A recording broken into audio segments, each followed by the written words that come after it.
అవసరం అనుకుంటే నేను నిలబడతాను, దేనికైనా నిలబడతాను. జైలుకి వెళ్ళడానికి ఎంత రెడీ, ఎక్కడ కూర్చోడానికి నేను రెడీ, చంపడానికైనా రెడీ, చచ్చిపోవడానికి ready. Is innocent. Raj is innocent. Raj సంగతి నాకు చిన్నప్పటి నుంచి తెలుసు. అభినవ వివేకానంద అంట. ఈజ్ బ్రేవ్, అన్నీ ఉన్నాయి. కానీ వాళ్ళ ఉన్న వీక్నెస్ ఏంటంటే కెరీర్. అంటే ఏం లేదమ్మా, వాడు అది తప్ప ఇంకో బతకలేడు. ఇప్పుడు ఆ కెరీర్ డిస్టర్బ్ అయిందనుకో, నీకు ₹1,00,000 ఉద్యోగం ఇస్తాను రా అన్నాడు, బతకలేడు. ఆ సర్వైవల్ కోసం వాడు ఏమైనా నీకు తేడాగా మాట్లాడితే మాట్లాడచ్చు. ఒకటి అడిగానా, ఇచ్చినందుకు ఒక్క లావణ్య ఎవరిది, నేను బ్రేకప్ అని చెప్పి దాన్ని దుబ్బేమంటే అది చేయాలి, తను ఏం చేయగలదు. కానీ ఇచ్చిన ఎప్పుడు అంటే కంఫర్టబుల్ గా ఉన్న టైంలో ఇచ్చిన మాట కోసం నిలబడుతున్నాడు అంతే.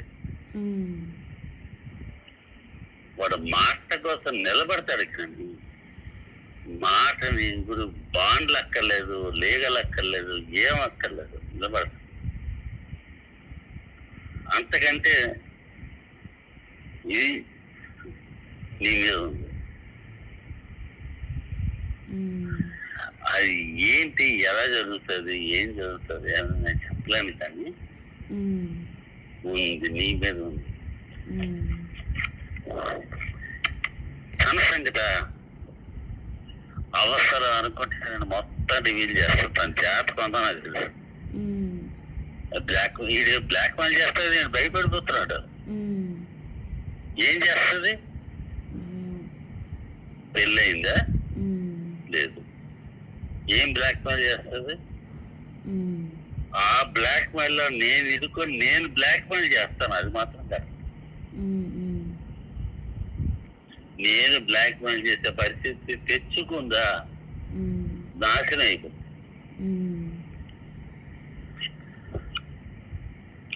నాకు తెలుసు తన యాటిట్యూడ్, తన బిహేవియర్ తెలుసు, తన యాక్టివిటీస్ తెలుసు, అన్నీ తెలుసు.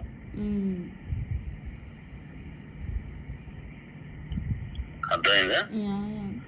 అంటే నాకు అంటే మనుషులు ఎవరి పరిస్థితులు వాళ్ళవి, ఎవరి యాటిట్యూడ్స్ వాళ్ళవి, ఎవరిని మనం బ్లేమ్ చేసుకో. కానీ ఒకరిని హారం చేసి బ్లాక్ మెయిల్ చేసి ఇబ్బంది పెట్టి చేద్దాం అనుకునే వాళ్ళకి మాత్రం నేను సపోర్ట్ చెయ్యను.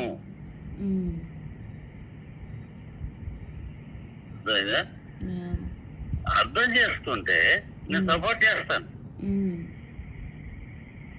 ఇప్పుడు ఇదే విషయం లావణ్య నన్ను నిలదీసి అడిగింది అనుకో, ఇదే విషయాలు నేను చెప్తాను. కొన్ని ఎవిడెన్సెస్ అంటే ఆ పూర్వం నాకేంటంటే ఈ టెక్నాలజీ విషయాల్లో ఆయన థంబ్ ఇంప్రెషన్. ఇప్పుడు నేను అప్పుడు కౌన్సిలింగ్ చేసేవాడిని. ఇప్పుడు మాస్ హిప్నటైజ్ నేను హిప్నటైజ్ చేస్తే పెద్ద హాల్ ఉండేది. అందులో ఒక 30 మంది పడతారు.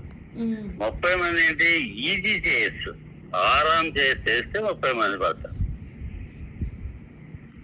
ఆరాం చేస్తే దానికి ఒక సౌండ్ సిస్టమ్ కొనాలి అంటే ఎక్కడ కొనాలో నాకు తెలియదు.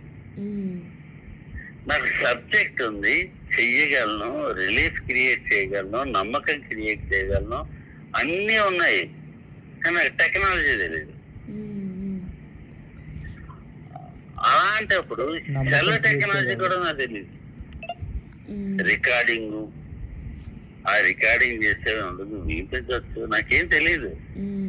ఆ టైంలో తను మమ్మల్ని హెరాస్ చేసింది, భయంకరంగా హెరాస్ చేసింది. నేను నొక్కి ఉంచుతాను, కానీ ఆంటీ కానీ కదిపితే మొత్తం బయటపడతాడు. తనకు తెలుసు. తన మాటలు మానేసి నా మాటలు రికార్డు చేసి వాడికి గెలిపించవచ్చు, ఏదైనా జరగచ్చు. ఏదో కమ్యూనికేషన్ కాదు, చిల్డ్రన్ పేరెంట్స్ వస్తాయి. ఇప్పుడు అది తెలిసింది. ఇప్పుడు నేను ఆ టెక్నాలజీ